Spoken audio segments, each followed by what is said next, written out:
The scorching Syrian sun beat down on Chief Petty Officer Marcus Hayes as he pressed his back against the crumbling wall. Blood trickled from a gash above his right eye, and the metallic taste of fear lingered on his tongue. 3 hours earlier, his 8-man SEAL team had infiltrated the small village to extract an intelligence asset. Now, only Hayes and 2 others remained alive, pinned down by insurgent fire from 3 directions. Foxhound Actual. This is Trident. 6. We are compromised and taking heavy fire. Request immediate extraction. Hayes's voice remained steady despite the chaos erupting around him. Static answered his call. The enemy had deployed signal jammers, cutting off their communications with the command center 30 kilometers away. Petty Officer Wilson clutched his blood-soaked side. They knew we were coming, Chief. Hayes nodded grimly. Intelligence leaks had become increasingly common in this sector. He keyed his radio again, boosting the signal to maximum power.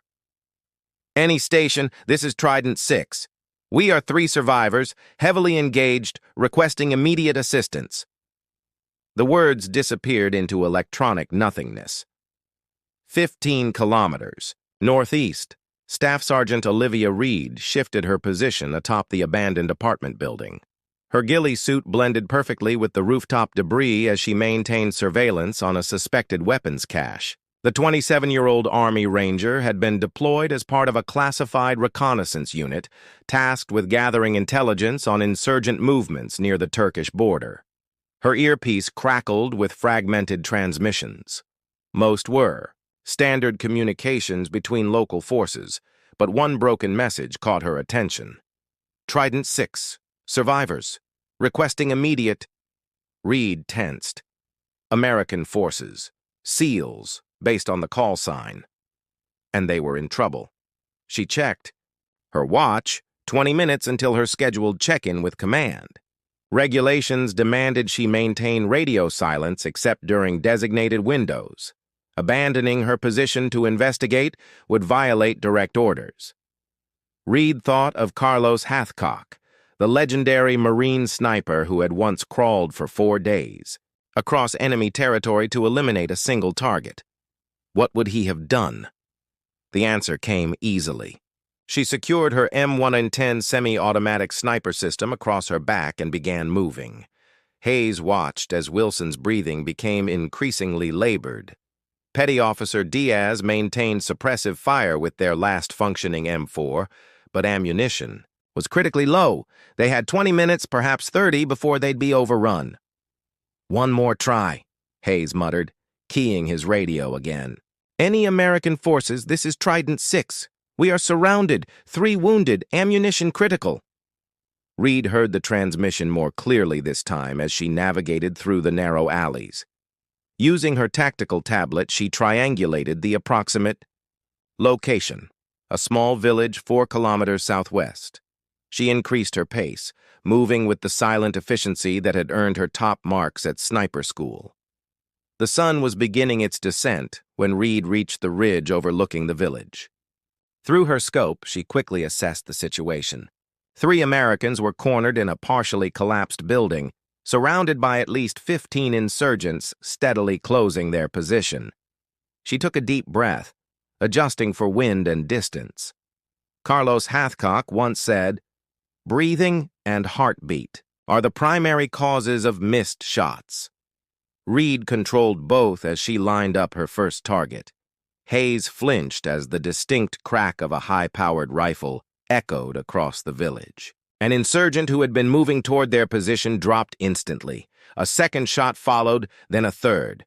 Precision shots, all headshots from significant distance.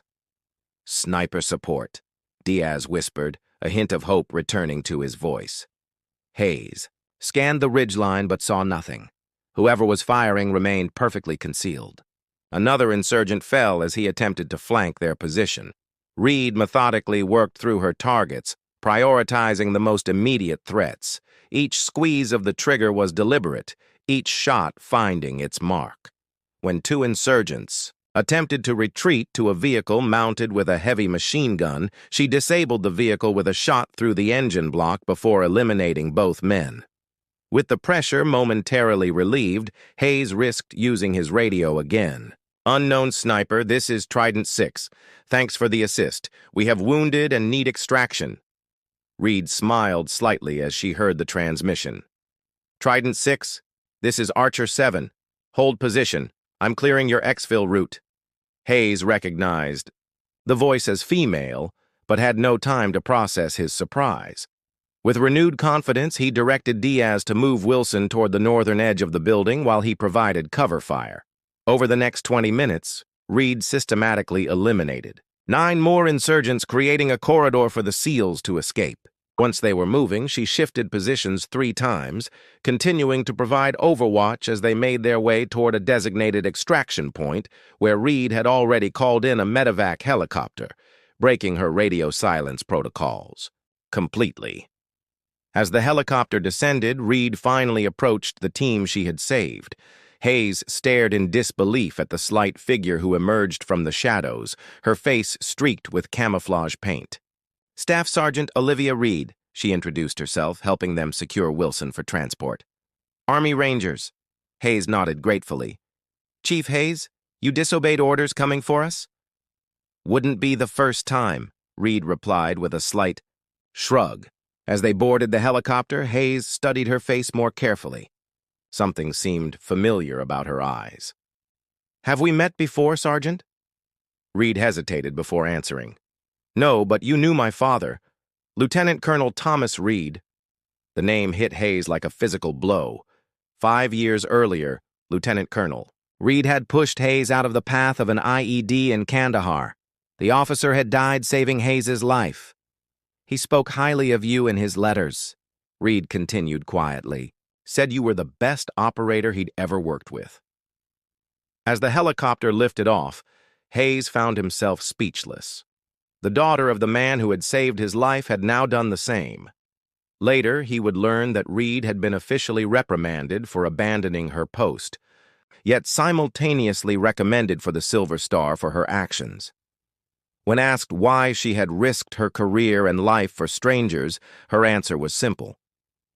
"My father once told me that what makes American warriors special isn't our weapons or training. It's that we never leave our people behind, even when they're calling for help and no one else is answering." The jagged mountains of Afghanistan's Kunar province cast long shadows across the valley as Lieutenant Commander James Murphy led his 6-man SEAL team toward the extraction point.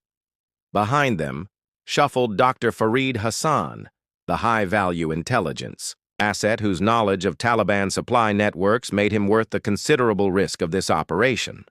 Hassan's face was drawn with exhaustion after a 17-hour trek through some of the most unforgiving terrain on Earth. Murphy checked his watch and frowned. The extraction helicopter was now 20 minutes overdue. He keyed his radio. "Riverboat, this is Neptune 1. Status on extract, over." The response came broken through static. "Neptune 1, be advised. Severe weather, delayed, minimum 3 hours." Murphy silently cursed. His team had been compromised shortly after securing Hassan. Though they had evaded immediate pursuit, Taliban fighters would already be converging on the valley. The sudden mountain storm that was preventing their extraction would provide little cover once daylight fully arrived. "Sir?" Petty Officer Collins whispered urgently, pointing toward the eastern ridge. Murphy raised his binoculars. His stomach tightened at the sight of at least 24 fighters making their way down the slope. "Set up defensive positions," Murphy ordered. "We need to hold until that bird arrives." 20 miles northeast, Marine Scout sniper Catherine Dawson lay perfectly still beneath her ghillie cover. At 28, she was one of the few women who had completed Scout Sniper School, earning the call sign Whisper for her ability to move silently through any terrain. Her mission was simple: observe and report Taliban movements along a suspected weapons trafficking route. Dawson adjusted her M40A5 rifle, a weapon she had modified herself to extend its effective range. The custom stock fit her frame perfectly, the scope recently calibrated for the specific atmospheric conditions of the Afghan mountains. Her earpiece crackled with a broken transmission, Surrounded. Extraction delayed. Neptune 1 requesting immediate assistance. Dawson recognized the SEAL designation immediately. Someone was in trouble, and from the sound of it, they wouldn't last 3 hours. She checked her map, triangulating the approximate location of the transmission based on her knowledge of American operations in the region. She thought of Dakota Meyer, the Marine who had defied orders to rescue trapped soldiers in the Battle of Ganjgal. His courage had earned him the Medal of Honor, but more importantly, it had saved lives. Dawson had joined the Marines because of stories like his. Warriors who understood that sometimes the mission changed when Americans needed help. Her orders were explicit: maintain position, observe, report. Do not engage unless directly threatened. Breaking those orders could end her career, even lead to a court-martial. But somewhere in these mountains, Americans were about to die. Dawson made her decision. She secured her gear and began moving, a ghost sliding through the mountain brush. Murphy's team had established a perimeter around a cluster of large rocks, with Hassan positioned safely in the center. Already, sporadic gunfire echoed across the valley as Taliban fighters probed their defenses.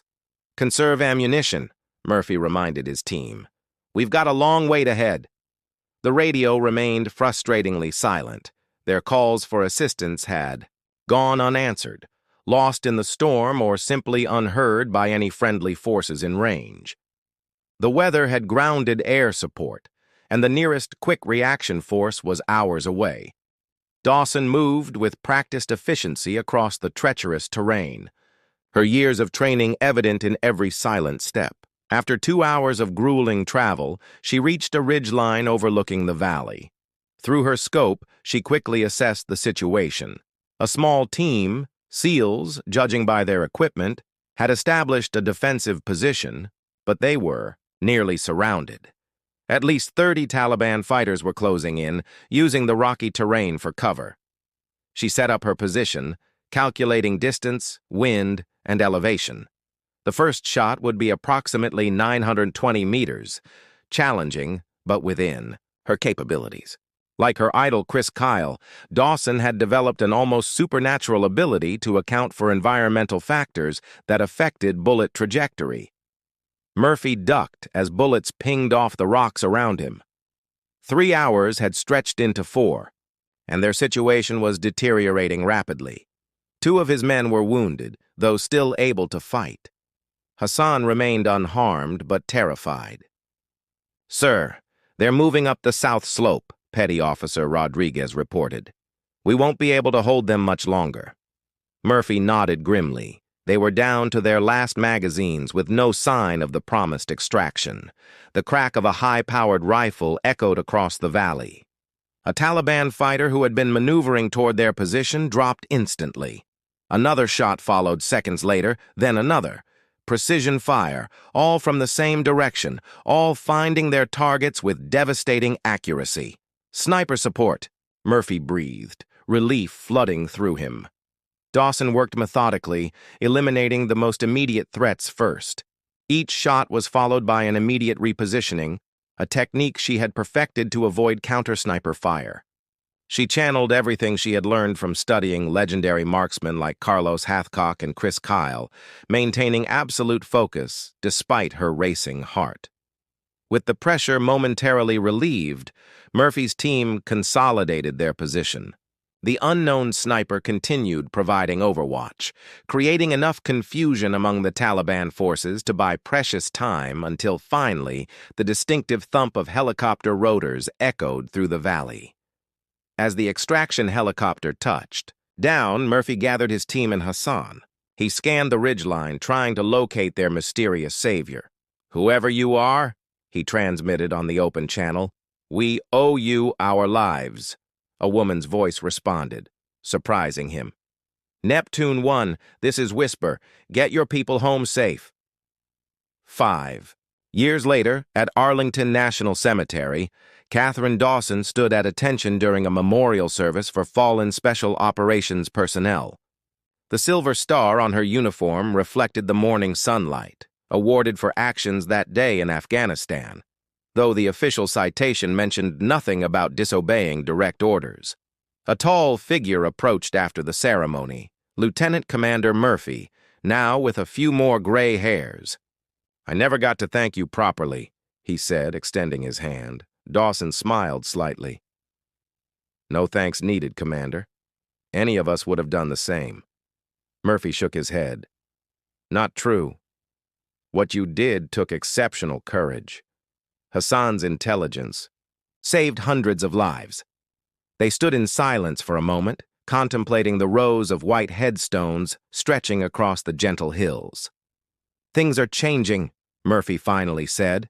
"Women like you are rewriting what's possible in combat roles." Dawson nodded, thinking of the new generation of female operators following in her footsteps. "It was never about proving anything. It was just about serving where I was needed most."